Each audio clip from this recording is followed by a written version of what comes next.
السلام عليكم يا شباب. تو جبت لكم خبر ممتاز يفرح الجمهور التونسي الكل يا شباب. اول حاجه صلى على النبي صلى الله عليه وسلم. شباب خويا الغالي، الجامعه التونسيه تنجح في اقناع اوكسبورغ بتصريح اسماعيل الغربي بدايه من اول مباراه امام المنتخب السوري. شباب حاسيدوا الحمد لله انه اسماعيل الغربي باش يكون متواجد في اول مباراه للمنتخب التونسي في كاس العرب خويا الغالي امام من؟ امام سوريا. شباب اللي الحق المباراه هذيك باش تكون مباراه قناع بالحق ممتازه على الاخر بالنسبه للاعبين، خاطر من الاخر وعلى الاخر رانا عندنا خويا الغالي لاعبين ما همش باش يكونوا موجودين. عندنا راهو 12 لاعب فقط باش يكونوا حاضرين في وسط خويا الغالي احنا قدام سوريا، منهم 7 مترجم مش باش يكونوا موجودين، ومنهم خويا الغالي معناها يمكن اكثر حتى من 6 لاعبين من مزوجين الجنسيه ديالهم ينشطوا هنا خارج حدود الوطن وخارج الدول العربيه، ما همش باش يجيو كان بعد مباراة قطر. شباب دونك اسماعيل الغربي بعد ما كان منهم اصبح منا شباب، ولا خويا الغالي نجم يجي للمباراة المنتخب التونسي امام سوريا. خويا الغالي حاجه ممتازه على الاخر. الاخبار هبطت احنا ديكوفري لي تالون، زاد احنا بارتيجين احنا برشا صفحات معناها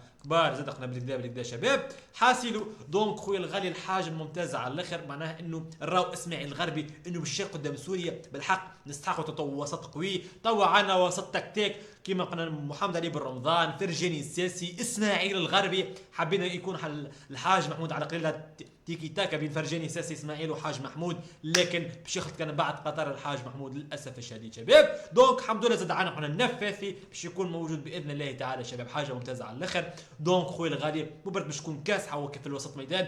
اذا كان احنا شدينا وسط ميدان وفكيناه، اعرف خويا غالي المباراة عنا باش تبات عنا كانت 3 نقاط باذن الله تعالى. دونك توا راي الجمهور التونسي خويا غالي في هذه المباراة، خاصة قلنا في هذا الخبر على اسماعيل الغربي اللي باش يجي ان شاء الله في اول مباراة للمنتخب التونسي. شباب في اول مباراة له ضد سوريا شباب باذن الله تعالى. حاسلوا خويا الغالي عندك منير كرامتي قالك لي تالون خبرتهم ديما صحيحة. عندك هذايا قالك غدوة وبعد غد يلتحق بالطرابلس المنتخب باذن الله تعالى. اخويا الغالي قالك لك معلم اسماعيل نريدك تعمل لنا من منتخب سوريا فروج محمر كم كوا. وانا بابا غالي احنا جوك باهي تخافش خويا الغالي باش نشد قناه اسماعيل الغربي خاصه فني خويا غالي ممتاز ان شاء الله في وسط البطوله هذيك باش يظهر النجم نتاعو، باش يظهر بالحق اللي هو ممتاز ويستحق بالحق ما كان في وسط التشكيله الاساسيه للمنتخب التونسي الاول، رغم اللي راهو لازم يحارب عليها خاصه خويا غالي بوجود كثير من النجوم الان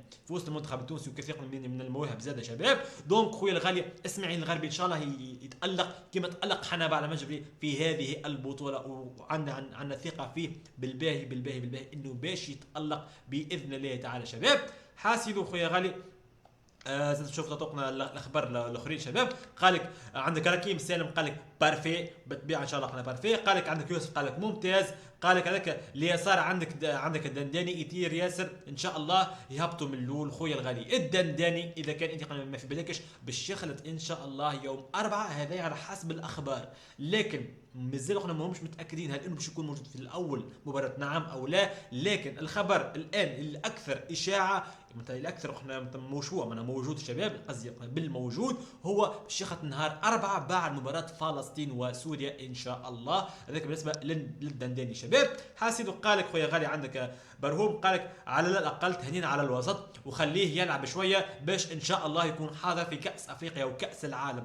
خويا غالي من الاخر والله يا برهوم صاحبي وبالنسبه للجمهور كل كاب بالاخر اسماعيل الغربي راهو باش يبرز بالحق باشكاليه كبيره اذا كان فلقات يحطوا مع ثنائي وسط الميدان ممتاز. خويا الغالي من الاخر باش يعطي اضافه هجوميا في الوسط هجوميا ممتاز على الاخر، قادر على انه باش يفسخ لك 2 و3 والا يخرج لك كره راسك راس الجول بسم الله ما شاء الله. خويا الغالي الثنائي الافضل الى حد الان قادر على انه في المستقبل ان شاء الله الثنائي المستقبل الافضل هو حنبال واسماعيل الغربي ان شاء الله. شباب حاسلوا زاد احنا كانوا نشوفوا لي كومونتير بعد نشوفوا شنو ما حاجات اخرين الاخبار الاخرين. حاسلوا شباب قال خويا غالي الاضافه مهمه في وسط الميدان والجهه اليسرى.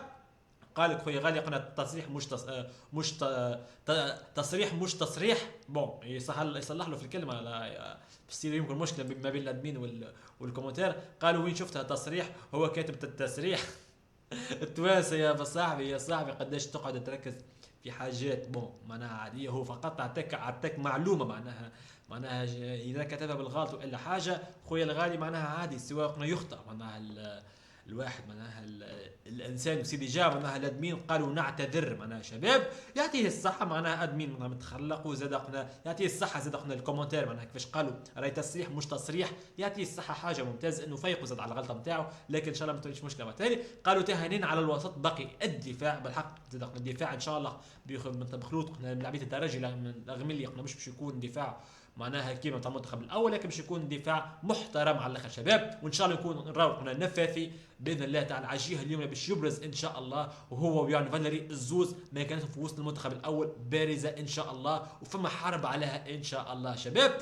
حاسدوا بالنسبه خويا هذاك الاخبار اللي حكينا عليه، لكن بالنسبه للدنداني والحاج محمود و حازم المستوري تاكيدا هو والحاج محمود باش يخلطوا ان شاء الله بعد ماتش قطر يوم 8 معناها ديسمبر شباب. والدنداني الخبر نتاعو اللي لحد الان متاكد مازالوا احنا ما يعرفوش معناها هل انه معناها باش يخطف في الماتش الاول نعم او لا، لكن خويا غالي الخبر الان هو الاكثر هو يخلط نهار 4 ديسمبر شباب. دونك على الجهه اليمنى عندنا عمر العيوني، وعلى الجهه اليسرى عندنا زاد نعيم السيتي، وفي كابونتا عندنا خويا غالي فراس الشواط. وان شاء الله قناه التوفيق للمنتخب التونسي شباب، ان شاء الله قناه من حسن الى احسن، من تطوير الى تطوير، والصلاه على النبي صلى الله عليه وسلم، واللايك وسبسكرايب، وشكرا لكم.